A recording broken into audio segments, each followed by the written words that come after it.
What if you could see and hear the past, as if you were watching a TV show? What if you could witness the crucifixion of Jesus, the death of Julius Caesar, or the Last Supper of Leonardo da Vinci? This is what Father Pellegrino Ernetti, a Catholic priest, a Benedictine monk, a musicologist, and a physicist, claimed to have done with the device he called the Chronovisor. But was he telling the truth, or was he part of a hoax? This is the question that has intrigued and baffled many people for decades. In this video, we will try to unravel the mystery of Father Ernetti and his Chronovisor, and explore the evidence, the controversies, and the implications of his extraordinary story.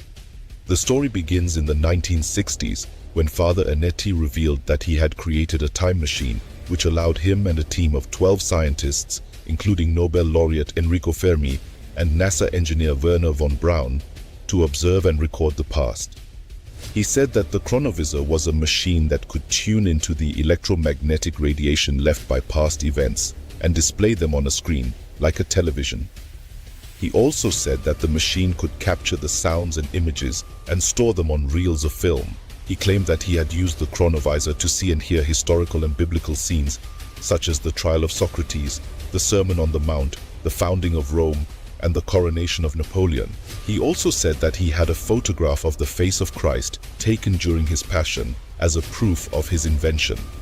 Father Ernetti's story was first published by an Italian magazine, La Domenica del Corriere, in 1972, along with the alleged photograph of Christ. The story caused a sensation and attracted the attention of the media, the public, and the Vatican. Many people were fascinated and curious about the Chronovisor and wanted to know more about it. Some people were skeptical and suspicious and wanted to verify its authenticity. Some people were outraged and offended and wanted to condemn it as a blasphemy. The controversy soon escalated when critics pointed out that the photograph of Christ looked very similar to a postcard image of a wooden sculpture from a church in Collevalenza, Italy. They also noticed that the design of the Chronovisor resembled a device from a 1947 science fiction novel by René Barjavel, called Le Voyageur Imprudent, the Imprudent Traveler. They accused Father Ernetti of fabricating the whole story and of plagiarizing the novel and the postcard. They demanded that he provide more evidence and details about his invention and that he allow independent experts to examine and test it. Father Ernetti, however, refused to comply with these demands. He said that he had destroyed the Chronovisor and all the films and documents related to it to prevent it from falling into the wrong hands. He said that the Chronovisor was too dangerous and powerful, and that it could be used for evil purposes, such as spying, blackmailing, or manipulating history. He also said that he had taken a vow of silence, and that he could not reveal the names of the other scientists who were involved in the project, or the location and the date of the experiments. He said that he had only spoken about the Chronovisor to warn the world about the perils of tampering with the past, and to inspire the faith in the truth of Christianity. Father Ernetti's silence and secrecy only added more fuel to the fire of the controversy. Some people believed that he was hiding something, and that he was part of a conspiracy or a cover-up. Some people speculated that the Chronovisor was not destroyed, but hidden or stolen, and that it was still in use by some secret organization or agency. Some people wondered if the Chronovisor was not a time machine, but a portal to another dimension or a parallel universe, and that it had opened a Pandora's box of unknown consequences. The mystery of Father Ernetti and his Chronovisor deepened even more when he reportedly confessed on his deathbed in 1994 that he had lied about his invention and that the photograph of Christ was a fake. However, this confession was disputed by some of his friends and supporters, who claimed that he was forced or tricked into making it by some enemies or agents who wanted to discredit him and his work. They argued that Father Ernetti was a sincere and honest man who had devoted his life to the study of music and physics and who had no motive or reason to deceive the world. They also pointed out that he had never profited or benefited from his story, and that he had suffered from the attacks and the criticisms that he had faced.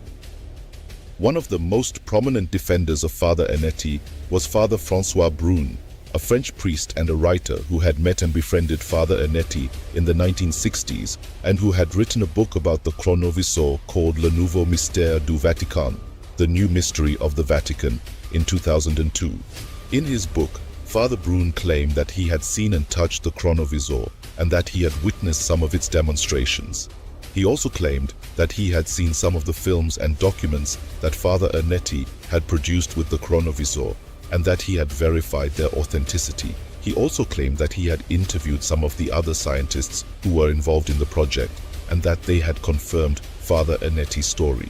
He also claimed that the Chronovisor was not destroyed but confiscated by the Vatican and that it was kept in a secret vault under the control of a powerful and mysterious group called the P2, Propaganda Due, a Masonic lodge that had infiltrated the church and the state and that had been involved in many scandals and crimes.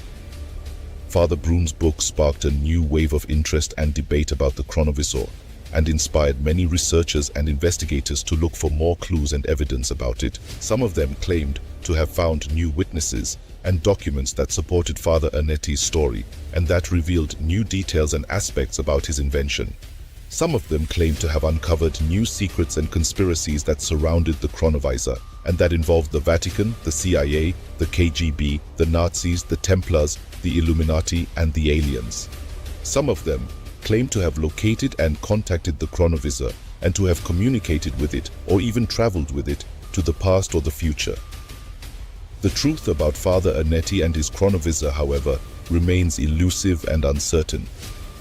The evidence and the arguments for and against his invention are inconclusive and contradictory. The witnesses and the experts are unreliable and biased.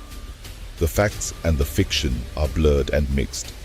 The Chronovisor is a mystery that defies logic and reason, and that challenges our perception and understanding of time and reality. It is a mystery that fascinates and puzzles us, and that invites us to question and imagine. It is a mystery that is not over yet, and that is still being written by the people who believe in it and by the people who doubt it.